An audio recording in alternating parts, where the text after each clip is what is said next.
பல மொழிகள், பல கலாச்சாரங்கள் கொண்ட மிகப்பெரிய நாடு நமது இந்தியா. இந்தியா உலகிற்கு பல துறைகளில் பல பரிசுகளை கொடுத்துள்ளது.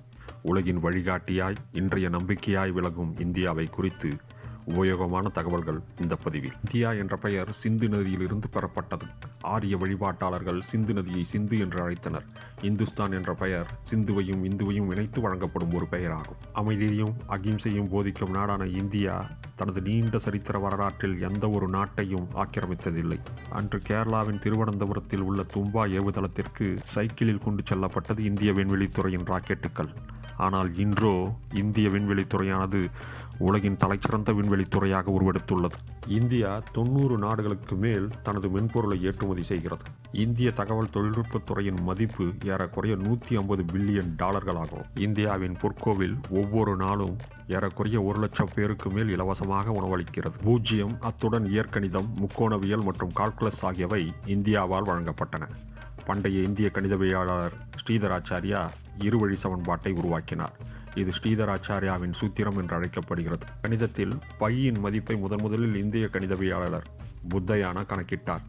மேலும் அவர் பித்தேகரியன் தேற்றம் என்று அழைக்கப்படும் கருத்தை விளக்கினார். ஐரோப்பிய கணிதவியலாளருக்கு நீண்ட காலத்திற்கு முன்பே அவர் இதை கண்டுபிடித்தார். மருத்துவத்தின் தந்தை என போற்றப்படும் சரகர் 2500 ஆண்டுகளுக்கு முன்பே ஆயுர்வேதத்தை ஒருங்கிணைத்தார். 2600 ஆண்டுகளுக்கு முன்பே சுஷ்ரதா மற்றும் அவரது குழுவினர் கண்புரை, செயற்கை கால்கள் அறுவை சிகிச்சை, எலும்பு முறிவு, சிறுநீர் கற்கள் அறுவை சிகிச்சை மற்றும் மூளை அறுவை சிகிச்சை போன்ற சிக்கலான அறுவை சிகிச்சைகளை மேற்கொண்டனர். சூரியனை சுற்றி வர பூமி எடுக்கும் நேரத்தை மிகச்சரியாக கணக்கிட்டார் பாஸ்கராச்சாரியார்.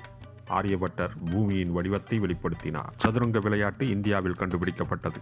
மேலும் பாம்புகள் மற்றும் ஏணிகள் விளையாட்டான பரமபதம் 13ஆம் நூற்றாண்டில் கவிஞர் ஞானதேவ் என்பவரால் உருவாக்கப்பட்டது. உலகிலேயே இந்தியாவில் தான் அதிக எண்ணிக்கையிலான தபால் நிலையங்கள் உள்ளன.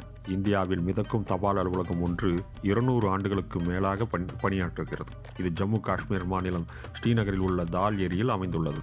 இன்று உலகம் முழுவதும் பரவி இருக்கின்ற யோகா முதலில் இந்தியாவில் தான் தோற்றம் கண்டது. உலகின் முதல் பல்கலைக்கழகம் கிமு 700இல் இந்தியாவில் உள்ள தக்ஷசீலாவில் நிறுவப்பட்டது.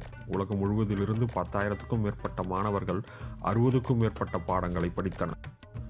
1896ஆம் ஆண்டு வரை உலகின் வைரங்களின் ஒரே இருப்பிடமாக இருந்தது இந்தியா.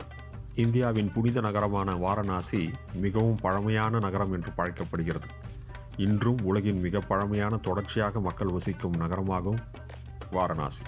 இந்திய ரயில்வேயின் தினசரி பயணிகளின் எண்ணிக்கை ஆஸ்திரேலியாவின் மக்கள் தொகைக்கு சமம். 400 ஜோடிகளுக்கு மேல் இரட்டை குழந்தைகளை கொண்ட ஒரு இந்திய கிராமம் கேரளாவில் மலப்புரம் மாவட்டத்தில் உள்ள கோடினி ஆகும்.